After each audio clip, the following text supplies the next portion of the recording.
Assalamualaikum Sobat Football United, ringan amatiran ala gue. Ada update-update dari Fabrizio Romano yang akan gue bahas di video kali ini ya.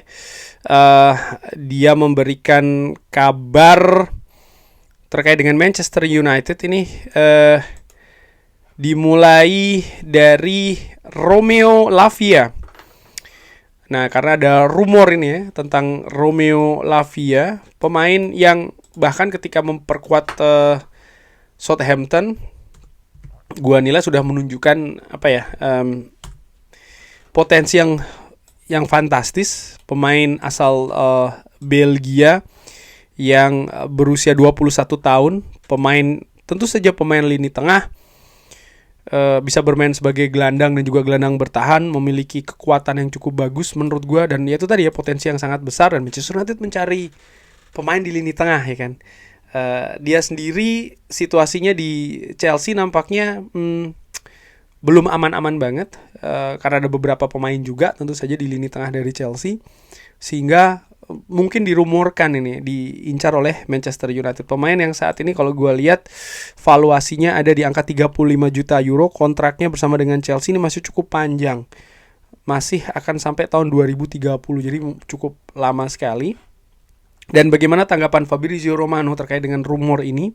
Informasi yang ada dari yang dimiliki oleh Fabrizio Romano ya, Chelsea dan Manchester United tidak pernah berdiskusi terkait dengan Romeo Lavia.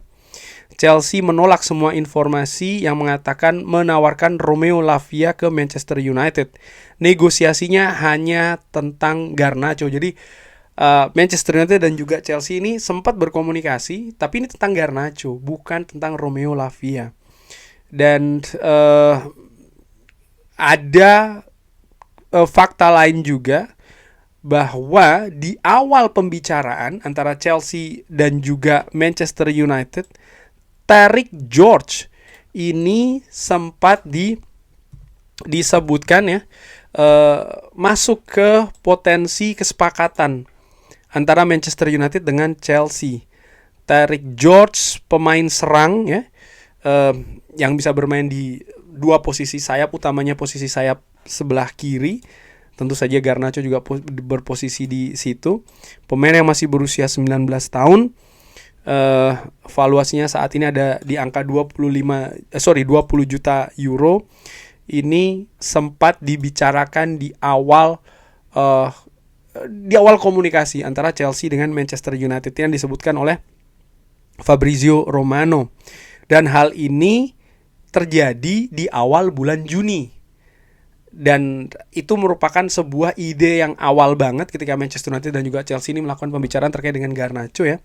Dan setelahnya tidak pernah ada kelanjutannya. Artinya ya sudah selesai. Dari sini bisa dilihat bahwa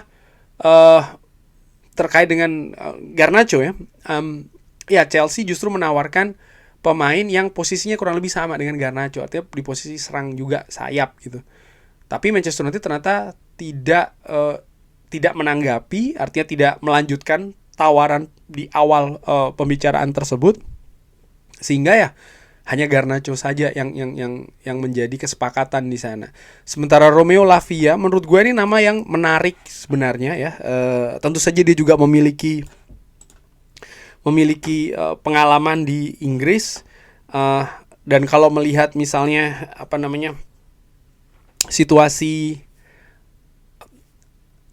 usia ya dari Romeo Lavia ini kan kurang lebih masuk dalam area yang direncanakan oleh Ineos di Manchester United. Jadi pemain yang ya tidak lebih dari 25-26 tahun ya kan, dia punya potensi untuk diberikan kontrak jangka panjang, valuasinya bisa jadi lebih naik lagi. Menurut gue ini situasi yang menarik juga, di mana Manchester United tentu saja juga dikaitkan dengan nama-nama lainnya ya kan. Saat ini kita sudah tahu, sering juga gue bahas, tapi kelemahan dalam tanda kutip dari nama-nama yang biasa beredar ini adalah harga yang tentu saja sangat tinggi.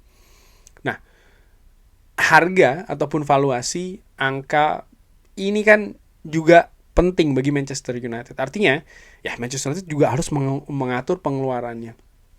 Kalau banyak sekali beberapa yang mengatakan di kolom komentar, ya jual saja bang, misalnya Bruno Fernandes ke Saudi Arabia, Casemiro dijual kemana gitu ya. Ini kan seperti kayak jualan di pasar gitu. Kita beli barang ini ya kan, kita nggak adanya, kita pingin beli barang A itu, kita punya barang B, oke barang B dijual dulu nanti, seakan-akan semudah itu. Tapi ada juga menurut gua ya fakta-fakta lainnya yang misalnya ya apakah memang akan ada lagi tawaran yang datang untuk Bruno Fernandes misalnya di musim panas selanjutnya. Lalu bagaimana fungsi-fungsi, kontribusi-kontribusi baik itu secara teknis ataupun juga non teknis yang dimiliki oleh Bruno Fernandes, yang ketika dia pergi tentu saja ini harus digantikan. Dan menurut gua digantikannya tidak bisa pakai waktu ya, harus secara itu juga. Kenapa? Karena Bruno Fernandes kontribusinya secara konsisten langsung terjadi di setiap musim. Faktanya demikian. Faktanya seperti itu. Nah sekarang kalau seandainya melepas Bruno Fernandes lalu mendatangkan siapa, Adam Wharton misalnya, atau siapa, Elliot Anderson atau Romeo Lavia ataupun juga Baleba ya misalnya, bisa tidak mereka langsung memberikan fungsi yang kurang lebih sama, baik itu secara teknis, ingat secara teknis dan juga secara non teknis. Dia sebagai kapten, ini salah satu mungkin hal yang juga untuk dianalisakan menurut gue seperti itu secara ringan amatir. Jadi tidak bisa semudah itu ya, segampang itu menurut gue untuk membuat sebuah menarik kesimpulan gitu bahwa oke, kalau memang harganya mahal ya oke, lepas dulu. Enggak, menurut gue justru siapa kalau gitu yang dilepas ya pemain-pemain yang memang tidak masuk ke proyeksi selanjutnya.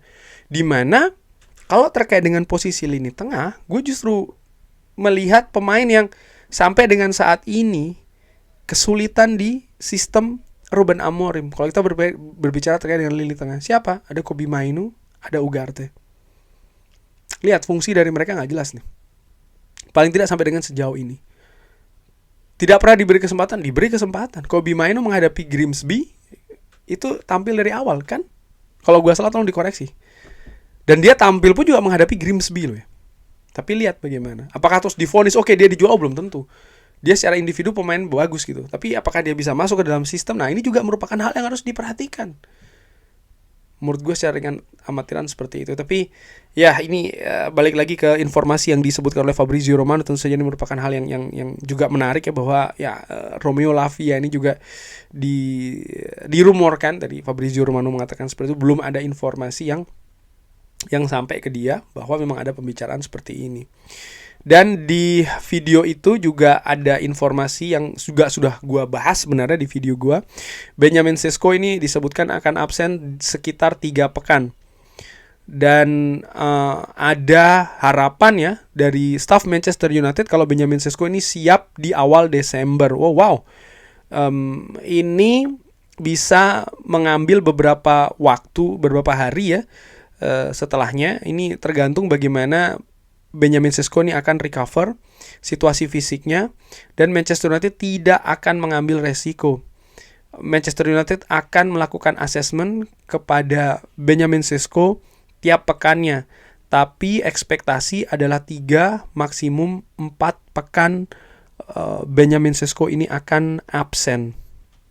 Nah dari sini ya ini sudah sebenarnya informasi yang sudah gue sampaikan sebelumnya, tapi tambahan dari Fabrizio Romano bahwa staff dari Manchester United ini betul-betul sangat tidak mengambil resiko dari situasi Benjamin Sesko. Artinya fokusnya adalah recovery, fokusnya adalah pemulihan, fokusnya adalah bagaimana Benjamin Sesko ini bisa betul-betul balik 100% dulu sebelum dia akan dimainkan kembali di atas lapangan. Kalau itu belum bisa terjadi, Benjamin Sesko akan ditahan dulu, kurang lebih seperti itu menurut gue secara ringan amatirannya. Dan dari sini disebutkan tadi mengamankan juga berarti tidak akan mendatangkan pemain baru untuk posisi lini depan. Karena ketika didatangkan ya ini berarti tidak aman dong posisi dari Benjamin Sesko ya. Gue bukan hanya berbicara terkait dengan kondisi fisiknya yang sedang cedera yang diamankan supaya bisa pulih lagi, tapi juga keadaan psikisnya dia misalnya ya, mental gitu loh. Tidak diberikan sebuah persaingan baru lah di posisi yang ditinggalkan tentu saja selama 3-4 pekan ke depan. Kurang lebih seperti itu Sobat Football United ya, membahas kabar-kabar dari Fabrizio Romano. Bagaimana? Ada pendapat lain? Silakan drop di kolom komen. Terima kasih sudah menyaksikan. Jangan lupa like, share, dan juga subscribe. Wassalamualaikum warahmatullahi wabarakatuh. Thank you.